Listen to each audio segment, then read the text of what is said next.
Rubank Elementary for Flute, Lesson 1. In this lesson, we're going to touch on some basic music theory, and then we're also going to learn the first few notes. Now, if you don't yet know how to create a sound on your flute or put it together, I would highly recommend that you go through those first. So I'm jumping straight into playing and learning our first few notes.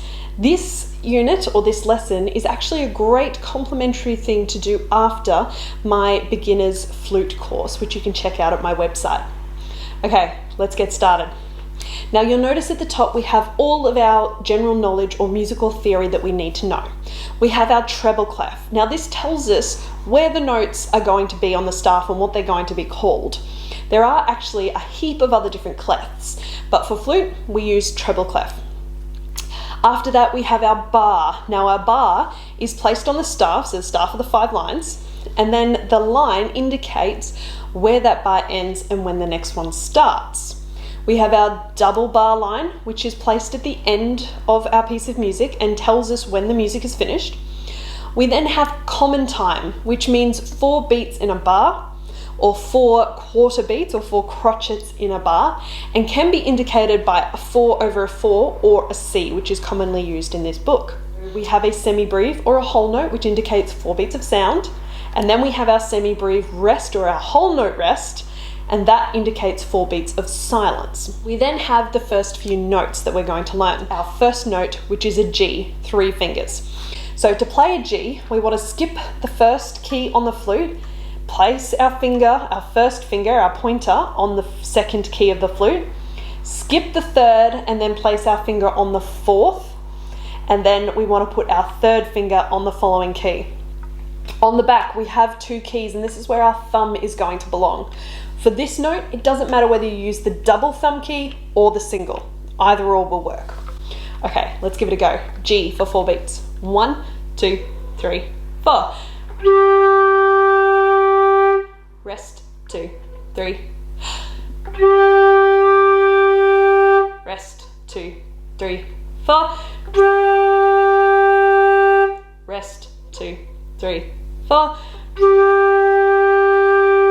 Rest, 2, 3, 4. Okay. Exercise 2 is our A. So we go from our G, which is 3 fingers, and we take our 3rd finger off, and that will give us an A. So 2 finger A. 1, 2, 3. Rest, 2, 3. Rest, 2, 3. Rest, 2, 3. Rest, 2, 3, 4. Now exercise 3, we have our B. Now do you remember how I said at the start that it didn't matter what key on the back that we placed our thumb on? Well, now it matters. So if you put your thumb on the double key, you're going to get a B flat. If you put it on the single key, you're going to get a B natural. So to play a B, we want 1 finger on the front. So remember, skip the first key, finger on the second key, and then on the back, we want to make sure that we've got our thumb on the single thumb key. If you have it on the double, you're going to get a B flat. So your B flat will sound a little bit lower, sounds like this. And then we have our B. The only thing I changed was my thumb. So for this exercise, we want a B natural, so we want that single thumb key. 1, 2, 3. Rest, 2, 3. 1, 2, 3. Rest, 2, 3, 4. Rest, 2, 3, 4. Well done. Now don't forget, it's going to be very difficult to hold your note for 4 beats.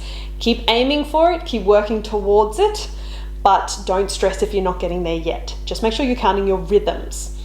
Also, make sure that you're using your tongue. Ta, ta. We do not want to be hyperventilating or getting dizzy. If you do, take a break. It's completely normal to feel a little bit lightheaded when we start playing the flute because we use so much air and air just escapes. It's not going into the instrument like you would have with any other instrument out there. So if you need a break, take a break. Okay, our next note is a C. So our C is very similar to our B, but we take our thumb off. So first finger, use your pinky for balance, no thumb, and we'll get this sound. So let's give it a go. C. 1, 2, 3. Rest. 2, 3, 4. Rest. 2, 3. Rest. 2, 3, 4. Rest. 2, 3, 4. Now you may have noticed that that note was a little bit easier to blow, but then the sound wasn't as nice. And that's because we have less fingers on. So the less fingers that we have on the flute, the more unstable the sound or the pitch is going to be. For exercise 5, which goes through all of the notes that we've learned so far. 1, 2, 3.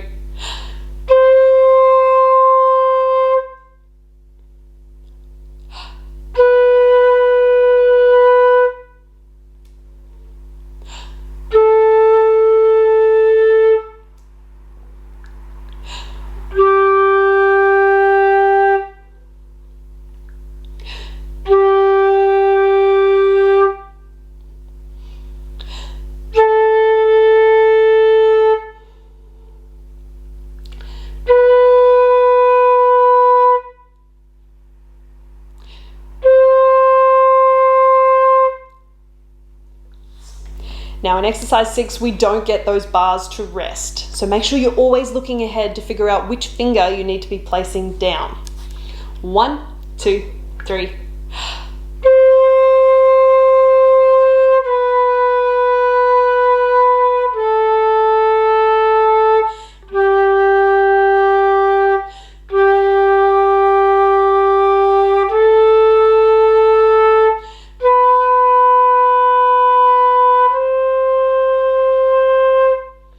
Now breathing. At this point, you're probably struggling just to get 4 beats out. However, we do need to be always looking into the future and going, okay, eventually we're going to be able to play more than 1 bar in 1 breath.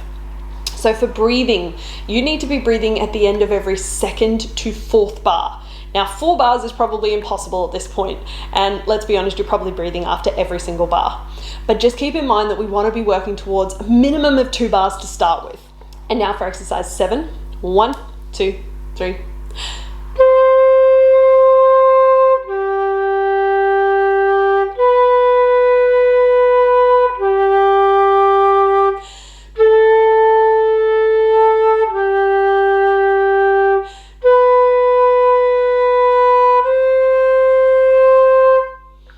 Now this exercise suddenly got a lot more difficult because we're no longer just lifting up the next finger or lowering down the next finger.